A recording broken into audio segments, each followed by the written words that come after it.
야담상회를 찾아주신 마님들과 선비님들 감사드리옵니다. 야담상회 오늘의 이야기 시작합니다. 옛날 옛적 한양의 근사한 기와집의 주인 홍판서는 이름난 만석군의 부자였습니다. 기름진 논밭이 끝없이 펼쳐져 있고 집 안에는 돈과 곡식이 넘쳐 흘렀지요. 대대손손 벼슬을 한 명문가의 자손으로 그 권세 또한 하늘을 찌를 듯했습니다. 조상 대대로 내려오는 귀한 골동은 그 가치를 쉬이 매길 수 없을 정도였어요. 그러나 이 모든 것을 제쳐두고 홍판서가 가장 자랑스러워하는 것은 따로 있었습니다. 바로 홍기가 꽉 찬 외동아들 호권이었답니다. 호권은 신원서판, 즉 신수, 말솜씨, 글재주, 판단력, 그 어느 하나 빠지는 것이 없었습니다. 훤칠한 키에 뚜렷한 이목구비는 보는 이의 눈길을 사로잡았고 학문에 대한 깊이와 식견 또한 남달랐습니다. 글솜씨는 어찌나 뛰어난지 붓을 들면 한 폭의 그림과 같은 글이 쏟아져 나왔지요. 옳고 그름을 판단하는 능력 또한 뛰어나 주변 사람들은 그의 지혜에 감탄하곤 했습니다. 이렇다 보니 당연히 홍판서의 집에는 매파들의 발길이 끊이지 않았지요. 혼기가 찬 아들의 짝을 찾기 위해 문지방이 닳도록 드나들었습니다. 고관대작의 집안에서 줄줄이 청혼이 들어왔고 아름답고 현숙하기로 소문난 규수들의 혼담이 끊이지 않았어요. 하지만 홍판서는 매파들의 말에도 혼담이 오가는 규수들의 초상화에도 눈길 한번 주지 않았습니다. 그의 마음은 이미 정해져 있었기 때문입니다. 홍판서는 어릴 적 중마고우였던 백초씨와 혼약을 맺은 상태였습니다. 비록 지금은 백초씨 집안의 형편이 예전 같지 않았지만 홍판서는 친우와의 신의를 저버릴 생각이 없었답니다. 허나 홍판서의 부인은 이러한 남편의 고집이 마음에 들지 않았지요. 대감, 젊은 시절의 한 혼약을 정말 지킬 셈이십니까? 대감의 친구는 이미 저승으로 떠난 지 오래 그 집의 가세 또한 몰락하였기에 우리 호권이 그 집 딸과 혼례를 치른다면 세상의 웃음거리가 될 것이 자명합니다. 어허, 여보시오. 부인, 내 이미 백초씨와 굳은 약조를 맺은 지가 오래입니다. 어찌 그 약속을 저버릴 수 있겠소? 홍판서는 부인이 혼담 이야기를 꺼낼 때마다 단호하게 말했습니다. 아니 대감, 언제까지 낡은 약속에 얽매여 계실 참이신지요? 우리 호권이에게 더 좋은 배필을 찾아줘야지요. 홍판서 부인은 간절한 눈빛으로 남편을 설득하려 했어요. 백초시대 규수도 물론 훌륭하겠지만 우리 호권이에게는 더 나은 자리가 얼마든지 있습니다. 대감도 아시잖습니까? 저 녀석은 장차 이 나라를 이끌어갈 인재로 클 상인데 그에 맞추어 혼사도 신중해야 하지 않겠습니까? 홍판서 부인은 아들의 앞날을 생각하며 더 좋은 혼처를 찾고 싶어 했습니다. 부인, 물론 호권이의 앞날도 중요하오. 하지만 사람의 도리가 더 중요한 법이오. 허니 나는 백초씨와의 약속을 앞으로도 지킬 것이오. 게다가 백초씨의 여식 수련이는 부인이 생각하는 것 이상으로 좋은 아이입니다. 홍판서가 고집스럽게 말하며 부인의 마음을 돌리기 위해 예전의 이야기를 하나 꺼내기 시작했습니다. 그것은 언젠가 홍판서가 백초씨의 집에 들렀다가 본 모습이었지요. 백초씨는 대대로 학문을 숭상해온 집안의 후손이었으나 넉넉지 못한 형편에 일찍이 벼슬기를 포기하고 고향으로 돌아왔습니다. 선대로부터 물려받은 재산이라고는 작고 낡은 초가삼간과 메마른 밭대기 몇 마지기가 전부였지요. 하지만 백초씨는 좌절하지 않았습니다. 그는 부지런히 논밭을 일구고 틈틈이 책을 읽으며 선비로서의 본분을 잊지 않았답니다. 다행히 그런 백초씨에게는 든든한 반려자가 있었어요. 뼈대 있는 집안에서 나고 자란 부인은 검소하고 알뜰한 성품, 넉넉하지 않은 살림에도 불평 한마디 없이 집안을 꾸려나갔습니다. 부인은 삭바느질과 길쌈으로 가게를 돕고 틈틈이 밭일을 거들며 백초씨를 내조했어요. 백초씨의 집은 비록 초가삼간이었지만 티끌 하나 없이 깨끗하게 정돈되어 있었습니다. 부인은 매일 아침 일찍 일어나 마당을 쓸고 낡은 가재도구들을 반질반질하게 닦았습니다. 마당에는 작은 텃밭이 있었는데 부인은 이곳에 상추와 깻잎, 고추 등 갖가지 채소를 심어 갖고 왔습니다. 텃밭은 언제나 반듯하게 다듬어져 있었고 잡초 하나 찾아볼 수 없었어요. 백초 씨는 젊은 시절, 비록 과거에는 낙방했지만 학문에 대한 열정은 식지 않았습니다. 그는 이날 이때껏 농사를 지어오면서도 책을 놓는 법이 없었지요. 낮에는 밭에서 땀 흘려 일하고 밤에는 등잔불 아래에서 책을 읽으며 지식을 쌓았어요. 백초 씨의 학식과 인품은 널리 알려져 동네 사람들은 어려운 일이 있을 때마다 그를 찾았습니다. 편지를 써야 할 때, 비문을 새겨야 할 때, 족보를 정리해야 할 때 등 글과 관련된 일이라면 모두 백초 씨의 몫이었습니다. 백초 씨는 아무리 바쁜 와중에도 부탁을 거절하는 법이 없었지요. 그는 정성껏 글을 쓰고 어려운 내용을 쉽게 풀어 설명해 주었습니다. 그를 아는 사람이 먼 곳에서 소문을 듣고 찾아오는 날이면 백초 씨는 더욱 반가워했습니다. 그는 손님을 따뜻하게 맞이하고 밤새도록 글과 학문에 대해 이야기를 나누었습니다. 그리하여 홍판서 또한 이러한 손님들 중 하나였답니다. 어느 초여름날 들에서 돌아온 백초 씨가 홍판서와 함께 마루에서 점심상을 받았습니다. 텃밭에서 뜯어온 상추가 한 상 가득 올라왔고 백초 씨와 홍판서가 서로 정답게 이야기를 나누며 자리에 앉았지요. 그때 백초 씨의 딸 수련이 큰 대접에 오물물을 떠와 가지런히 내려놓았습니다. 아버님, 그리고 판서어른, 여기 손순물을 떠왔습니다. 어이구, 그래, 수련아, 고맙구나. 홍판서는 며느리감으로 약조해둔 수련의 미모가 나날이 고와지는 것을 바라보며 대견한 미소를 지었지요. 백초 씨와 홍판서가 손순물로 손을 꼼꼼히 닦고 수저를 뜨려는데 구겨진 갓에 해진 두루마기를 입고 담보찜을 진 남루한 과객 한 명이 살인문을 열며 들어오는 것이었어요. 계십니까? 지나가던 기손입니다만 갈증이 심하여 그러하오니 물 한 모금만 주시지요. 하지만 인품 좋은 백초 씨가 끼니 때 찾아온 손님을 겨우 물 한 모금만 대접하고 보낼 위인이 아니었습니다. 아이고 그러십니까? 보안이 아직 요기도 안 하신 듯한데 수찬이지만 어떠신지요? 이리 와서 겸상을 하시면 어떻겠습니까? 아이고, 이거 참으로 염치가 없어서. 백초 씨는 부엌 장지문 쪽을 향해 밥과 수저를 한 벌 더 내달라며 아내에게 부탁을 했지요.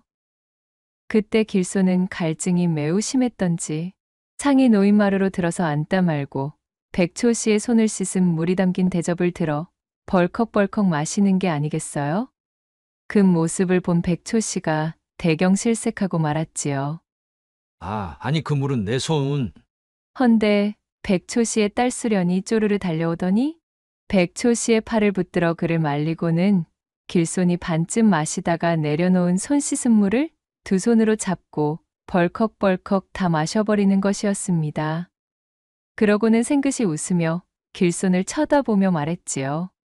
손님, 저희 집 우물물 맛이 참으로 좋지요? 재작년쯤 저희 아버님과 작은아버님이 힘들여 판 것이지요. 특히 이맘때의 물맛이 아주 근사하답니다. 아, 그렇구나. 그래서 그런지 물맛이 아주 꿀맛이네 그래.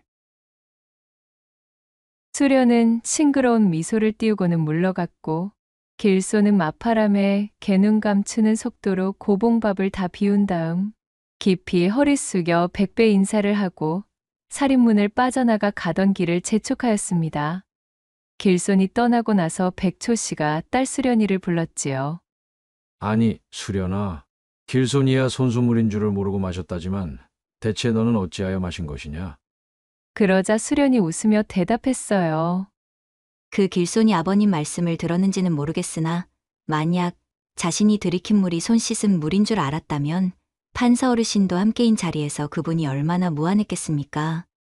하여 길손에 무안을 덜어드리고자 저 역시 그 앞에서 손순물을 비운 것입니다. 경거망동하여 부끄럽사옵니다. 아버님, 그리고 판서 어르신. 수련의 대답을 들은 백초 씨가 크게 웃음을 터뜨렸고 처음부터 끝까지 그 모습을 보고 있었던 홍판서 또한 며느리로 점 찍어둔 수련이 보통 내기의 아이가 아니란 것을 알았지요. 수련아, 참으로 너의 인망이 내 아버지를 쏙 빼닮았구나. 내 며느리 보기 이리도 좋으니 이 어찌 기쁘지 않을 수가 있겠느냐? 홍판서가 수련의 어깨를 토닥여주며 말했고 수련은 두 뺨을 붉게 물들이며 고개를 푹 숙이고는 쪼르르 부엌으로 도망쳐버렸지요. 가슴에 간직하고 있던 이야기를 마친 홍판서가 부인에게 말했습니다. 우리 며느리로 정해둔 수련이는 그런 아이요. 그 어디에서도 우리 수련이 같은 인품의 며느리는 찾아보기 힘들 것이오. 그러니 부인, 나는 백초 씨와의 약속을 깰 생각이 추호도 없습니다. 우리의 혼약을 아는 사람은 다 아는데 친구가 죽고 집안이 몰락했다고 정해둔 혼약을 파기하면 그거야말로 웃음거리 아니겠습니까? 대감, 허나 이 문제에 대한 이야기라면 이제 더 이상은 듣지 않겠소이다. 그만 물러가시오 부인. 남편의 성화에 어쩔 수 없이 방에서 빠져나온 홍판서 부인은 속이 까맣게 타들어가는 기분이었습니다.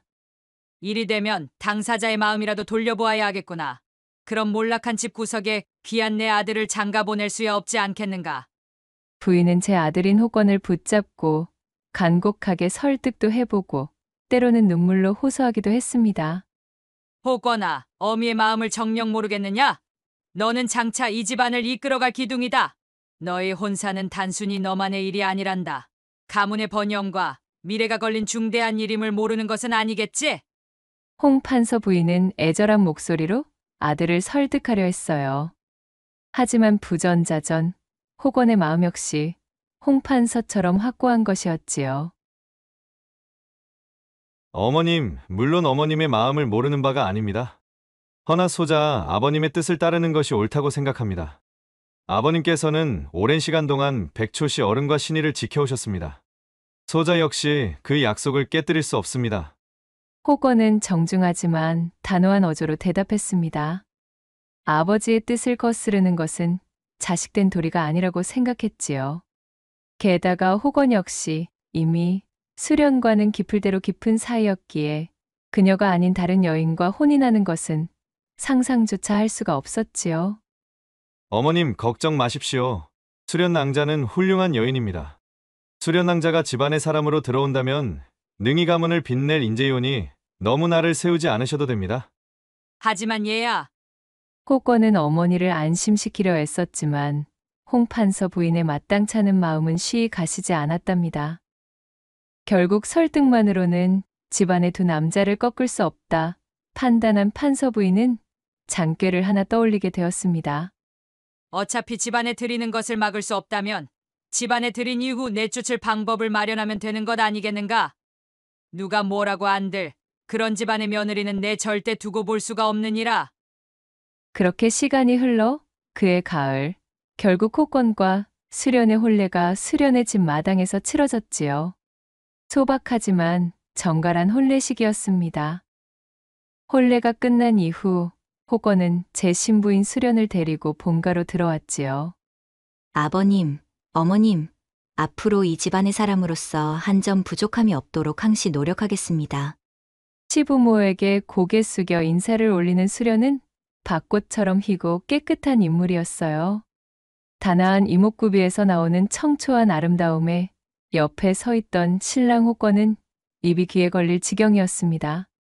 그래, 내 새아가 네가 너희 아버지를 닮아 성품 또한 반듯하고 조신함을 모르지 않는 바이니 너무 그리 긴장하며 지낼 것이 없단다.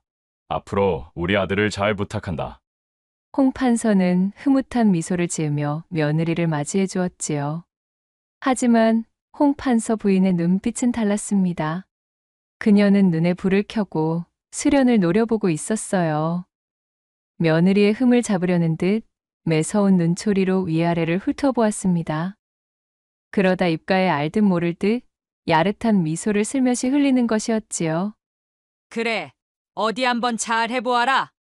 그렇게 인사를 마치고 해가 뉘엿뉘엿 저물자 초야를 치르기 위해 마련된 방으로 건너온 호권과 수련. 본가에서 보내는 첫날 밤이로군요.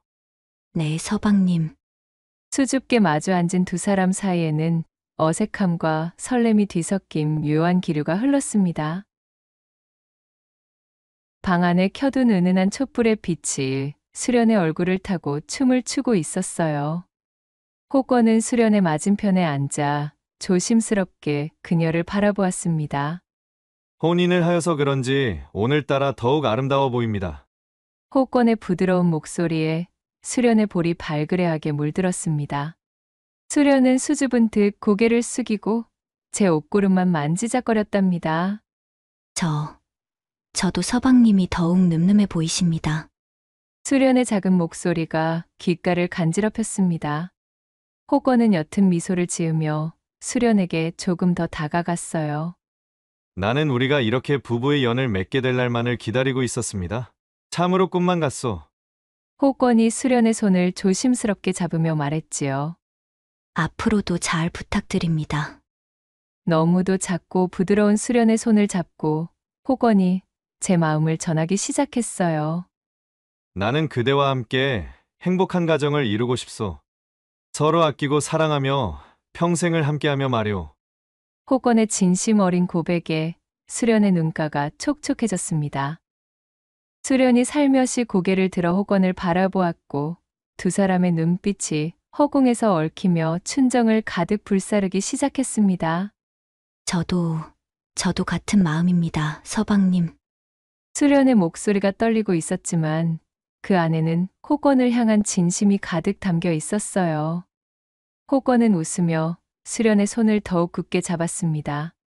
두 사람 사이를 흠뻑 적시는 애정의 기류가 마치 봄날의 아지랑이처럼 피어올랐습니다. 이윽고 호권과 수련은 합 한 줄을 나눠 마셨습니다. 호권은 조심스럽게 촛불을 끄고 수련의 옷구름으로 손을 가져갔지요. 이미 수련의 집에서 몇 번 자리를 가진 경험이 있는 호권은 능숙하게 수련의 옷가지를 벗겨냈습니다. 겹겹이 껴입은 옷가지들이 하나씩 벗겨질 때마다 수련의 하얀 속살이 달빛 아래 수줍게 드러나는 것이었지요. 호권은 조심스럽게 수련을 눕히고 그 위를 미끄러지듯 올라탔습니다. 그리고 옥문 깊숙이 제 장승을 밀어넣으려 힘을 싣는 그 순간 호권은 자신 앞에 펼쳐진 예상치 못한 상황에 몹시 당황하고 말았습니다. 아니 이것이 대체... 조신하기 짝이 없던 청초한 제 아내 수련이 자신의 목을 껴안은 채 요분지를 해대는 것이 아니겠어요? 제 허리를 분주히 흔들며 엉덩이를 금침에서 붙였다가 떼었다가를 반복하는 그 몸짓. 이는 분명 남자의 흥을 돋우기 위한 요분질이었습니다. 이 요분질이라 함은 보통 색주가의 기녀들이나 하는 짓이었지요. 반가의 규수가 그것도 초야의 서방 앞에서 이런 행동을 한다는 것은 상상조차 할 수 없는 일이었습니다. 이 모습을 본 호권은 머릿속이 새하얘지는 듯 했습니다. 하늘이 무너지는 것 같은 충격에 사로잡힌 그는 그간 믿고 있었던 수련에게 배신당했다는 생각까지 들었지요. 가슴이 찢어지는 것 같은 비통함과 함께 괘씸함이 물밀듯 밀려왔습니다. 어찌 이럴 수가... 호권은 떨리는 목소리로 중얼거리며 자리에서 벌떡 일어났어요. 더 이상 수련과 한 공간에 있을 수 없다는 생각만이 가득했으니까요. 호권은 옷을 주섬주섬 챙겨 입고 그대로 방을 박차고 나와버렸습니다. 서방님. 어찌 그러시나요, 서방님. 등 뒤에서 수련의 애타는 목소리가 들렸지만 호권은 고개를 돌릴 생각조차 하지 않았어요. 싸늘한 밤 공기가 호권의 뺨을 때리며 부딪혔고 그는 허망한 눈으로 하늘을 바라보며 그렇게 엉망진창이 되어버린 초야를 뜬 눈으로 지새우고 말았습니다. 이튿날 아침 호권은 이 모든 사실을 제 부모에게 고했지요. 효심이 깊었던 호권은 차마 이 문제를 두고 부모님께 비밀로 할 수가 없었던 것입니다. 간밤에 있었던 일에 대해 전애들은 홍 판서는 두 눈을 질끈 감은 채 탄식만을 흘렸고 판서 부인은 이때다 싶어 목소리를 높이며 외쳤지요. 내 진작에 그 집안의 씨가 이 사달을 낼 줄 알고 있었다. 그러게 제가 무엇라 했습니까? 진작 이 혼사를 없던 것으로 하자 하지 않았습니까? 허나 어머님, 제가 어제는 하도 당황하여 성급하게 신방을 나와버렸으나 대체 어찌된 연유인지 수련에게 한번 물어나 보는 것이 좋지 않겠습니까? 곰곰 생각을 해보니 평생을 함께할 사람인데 겨우 이러한 작은 소동으로 단번에 결정을 한다는 것이 겨우라고 하였느냐? 그것이 어찌 겨우 작은 소동으로 치부할 일인 게야? 혼인 전에는 반가의 규수로서 또한 혼인한 이후로는 우리 집안의 며느리로서 그것은 있어서도 아니 되고 있을 수도 없는 일이니라. 어디 경망스럽고 불경스럽게 아녀자가 초야의 지아비 앞에서 그러한 추태를 벌일 수가 있다는 게야? 더 이상 듣기 싫으니 저 망할 것을 썩 이 집안에서 내쫓아야 한다. 나으리도 그런 줄 아셔요. 저도 더는 듣기 싫습니다. 결국 눈에 불을 뿜는 판서 부인의 대가릴성 앞에 홍 판서와 호권은 꼼짝도 할 수 없었습니다. 그리하여 수련은 품행의 방정맞음을 이유로 친정으로 쫓겨 돌아가게 되었어요. 수련은 변명의 기회도 얻지 못한 채 눈물을 흘리며 집안을 나설 수밖에 없었지요. 대문을 나서며 연신 뒤를 돌아보는 수련의 슬픈 얼굴을 바라보던 호권은 가슴이 미어지는 듯 했습니다. 저 애처로운 모습을 보니 겨우 첫날 밤에 엉덩이를 조금 흔든 것이 다 무엇라고 쪼르르 부모님께 고해 바쳤을까 싶은 마음이 불쑥 자라고 있었지요. 아니 되겠습니다. 어머님, 도저히 아니 되겠습니다. 지금이라도 데리고 오겠습니다. 데리고 와서 사정이라도 한번 들어보는 것이. 경거망동하지 말거라. 이 문제에 대한 이야기는 모두 끝난 것이니 너도 더는 때를 쓰지 말도록 하여라. 어미 꾸짖는 채 어미의 성화에 결국 호건은 이러지도 저러지도 못한 채 그 자리에 우두커니 서서 멀어져가는 수련의 뒷모습을 바라볼 수밖에 없었지요. 그날 이후로 3년이라는 긴 세월이 흘렀습니다.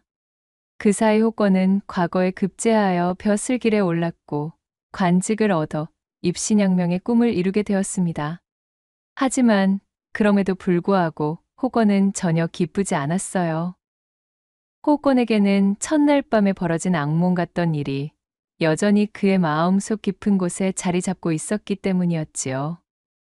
허나 수련을 마음 깊이 품고 있었던 호건은 이후로 새로운 장가를 들 생각조차 하지 않은 채 홀로 지내고 있었습니다. 수련은 지금쯤 어찌 지내고 있을까? 그때 어머님의 성화에 휩쓸려 눈을 감은 것이 두고두고 후회가 되는구나. 어찌하여 색주집 여인들이나 할 법한 그런 경한 몸짓을 취하였는지 부인을 내쫓기 전에 허심탄회하게 물어나 볼 것을. 평생을 함께하자 약조한 사람에게 나라는 놈은 도대체 어찌하여 그런 태도를 취할 수밖에 없었는가. 참으로 이 조선 천지에 나만큼 아둔하고도 멍청한 사내는 없을 것이다. 혼인을 파기한 이후 호건은 내내 수련에 대한 생각뿐이었지요. 그러나 첫날 밤을 제대로 치르기도 전에 소박을 놓은 아내를 선뜻 찾아갈 용기가 나지 않았던 데다 어영부영 3년이라는 시간까지 흘러버리니 엄두조차 내지 못한 채 마음속으로 수련을 그리워만 하고 있었습니다. 그리하여 호건은 일부러 한양에서 멀리 떨어진 함경도에서 관직 생활을 하며 그날의 기억을 지우려 애쓰고 있었지요. 함경도에서 관직 생활을 하는 동안 한양의 홍판서 댁에서는 호건의 새 혼사를 위한 움직임이 끊이지 않았습니다. 홍판서 부인은 아들이 과거에 급제까지 하여 벼슬길에 올랐으니 이제야말로 좋은 집안의 규수와 짝을 지어줘야 한다고 생각했지요. 호건아, 이제 그만 과거는 잊고 새 출발을 해야 하지 않겠느냐? 언제까지 그런 못난 여인에게 정을 준 것을 잊지 못하여 이리 바보처럼 지낼 작정인 게냐? 홍판서 부인은 한양에 잠시 들른 호건에게 조심스럽게 혼담 이야기를 꺼냈습니다. 어머님, 저는 앞으로도 혼인할 생각이 없습니다. 비록 그날 제 아내로 맺어진 사람의 부정한 모습에 실망하여 집안에서 내치긴 하였으나 그렇다고 하여 제 마음 안에 들어와 있던 사람까지 사라진 것은 아닙니다. 마음에 다른 여인을 품고 혼인을 하다니요. 이는 새로 들어올 사람에게도 못할 짓이니 어머님께서도 이만 포기해 주시지요. 가문의 대를 잊지 못하는 것에 대한 불효, 참으로 송구할 뿐입니다. 호건은 단호하게 대답했습니다. 홍 판서 부인은 답답한 마음에 한숨을 쉬었어요. 호건아, 너의 마음도 이해한다만 좋은 집안의 교수들이 너를 기다리고 있는 것을 모르느냐? 어찌 그 여인들을 만나보지도 않은 채 이리 마음을 닫는다는 것이야. 그러지 말고 한번 혼담으로 거론된 여인들을 들여다나 봐보거라. 못 들은 것으로 하겠습니다, 어머님. 그럼 소자, 이만 돌아가 보겠습니다. 이렇듯 호건은 판서 부인의 강권에 고개를 가로저으며 본가를 벗어나기 일쑤였지요. 홍 판서 부인은 호건이 한양에 올 때마다 혼담 이야기를 꺼냈지만 호건은 번번이 거절했습니다. 그러던 어느 날 호건은 아버지 홍 판서가 병환으로 누웠다는 소식을 듣게 되었어요. 깜짝 놀란 호건이 한달음에 한양으로 달려오자 다행히 홍 판서의 병세는 그리 위중하지 않았습니다. 호건은 아버지의 건강이 회복되고 있음을 확인하고 나서야 겨우 안도의 한숨을 내쉴 수 있었지요. 문안을 들이고 나온 호건은 그날따라 무슨 바람이 불었는지 3년 동안 굳게 잠가두었던 방으로 향했습니다. 그 방은 바로 수련과 첫날 밤을 치르던 그 신방이었어요. 오랜만에 돌아온 방은 낯설면서도 익숙했습니다. 모양새를 보아하니 그날 이후로는 부정을 탄다 하여 사람도 들이지 않은 채 그때 그대로 둔 모습이었어요. 후, 이 방을 마주하니 참으로 머리가 더욱 복잡해지는군. 호건은 그날 밤 촛불에 일렁이는 빛을 잔뜩 머금었던 수련의 아리따운 얼굴이 떠올랐습니다. 그는 머리를 가로저으며 깔려있던 금침 위로 풀썩 누워버렸지요. 그런데 이게 무슨 일인가요? 금침에 들어놓은 자신의 등 뒤에서 정신이 번쩍 들 정도로 따끔한 통증이 느껴지는 것이 아니겠어요? 으악! 따가워! 깜짝 놀라 몸을 일으킨 호건이 이부자리를 살펴보았습니다. 곧이어 그는 믿을 수 없는 광경을 목격하고 말았지요. 이 금침은 분명 3년 전 수련이 초야를 치르던 날 누워 있었던 바로 그 금침이었습니다. 헌데 그 속에는 날카로운 작은 바늘이 위를 향해 여러 개 꽂혀 있는 것이었어요. 제대로 누웠다면 분명 금침에 누워있을 신부의 엉덩이와 허리 부근을 찌르는 위치였습니다. 금침 안에 이런 바늘이라니 이것이 대체... 순간 호건의 머릿속에 번뜩이는 생각 하나가 스쳐 지나가는 것이었지요. 설마! 호건은 3년 전 그날 밤의 일이 단순한 오해가 아니었을지도 모른다는 의심을 품게 되었습니다. 그는 떨리는 손으로 바늘을 모두 빼내고 그날 신방의 이부자리를 마련했던 친모를 찾아갔지요. 친모의 방으로 들이닥친 호건은 서슬퍼런 목소리로 다그쳐 물었습니다. 묻는 말에 바른 대로 답하지 않으면 내 자네를 엄히 다스릴 것이네. 금침 밑에 깔려있던 이 바늘들 대체 누가 시켜서 한 짓인가? 갑작스러운 상황에 친모는 겁에 질려 사시나무 떨듯 떨며 고개를 조아렸지요. 저는 아무것도 모릅니다. 정말 아무것도 모르옵니다.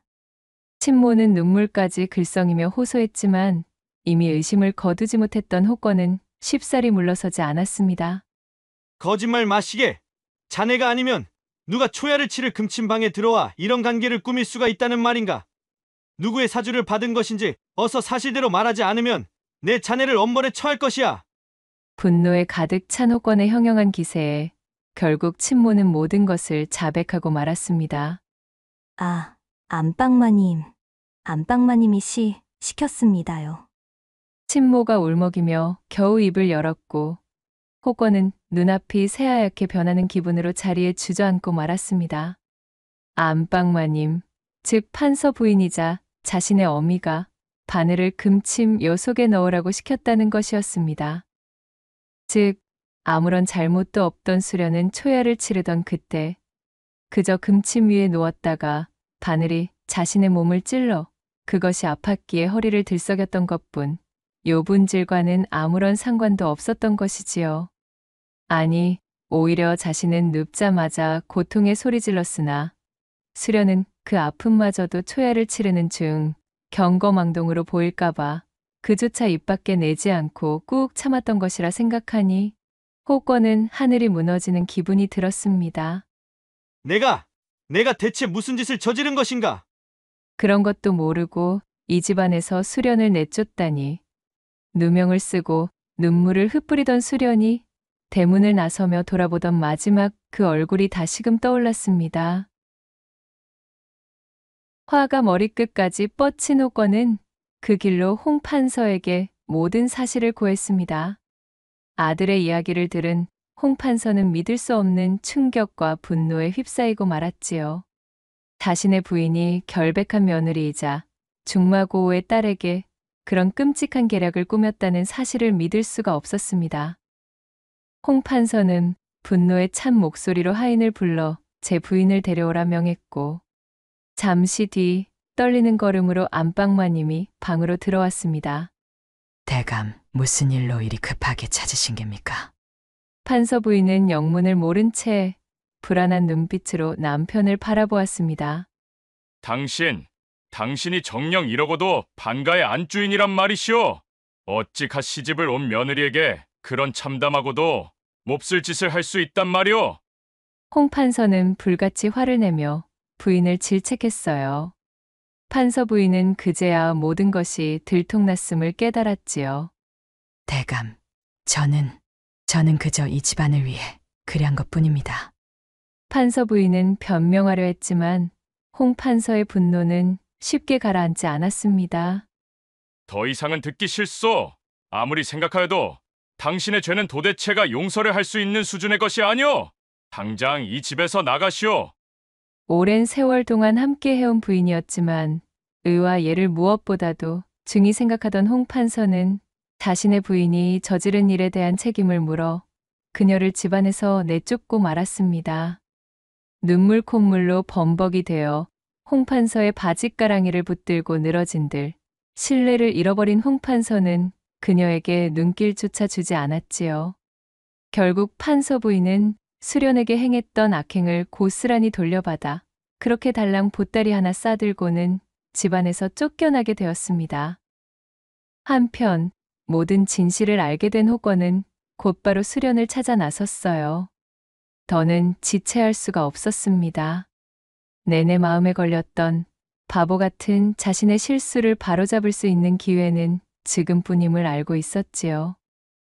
수소문 끝에 호건은 수련이 친정에서 홀로 지내고 있다는 사실을 알게 되었습니다.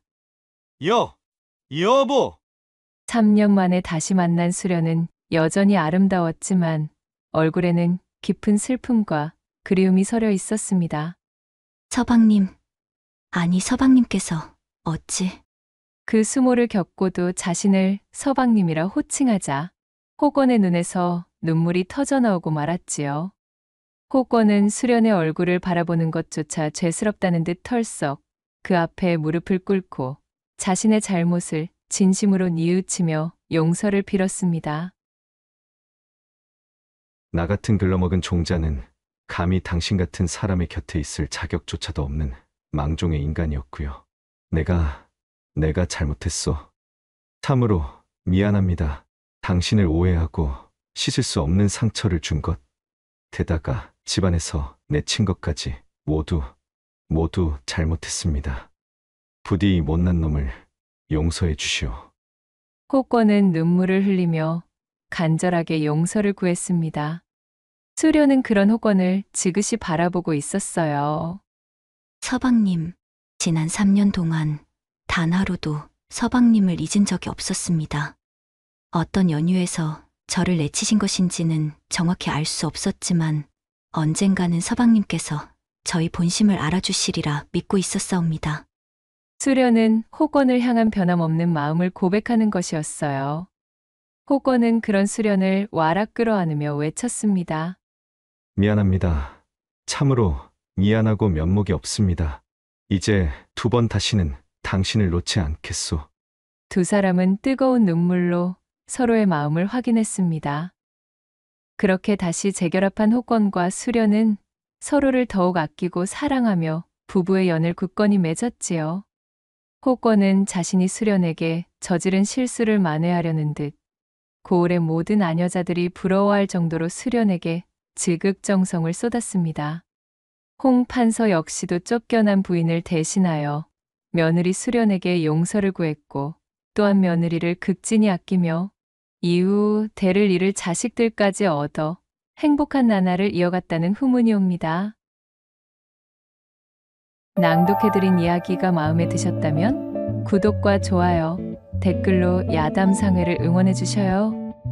늘 잊지 않고 야담상회를 찾아주시는 마님과 선비님들 시청해주셔서 참으로 감사하옵니다.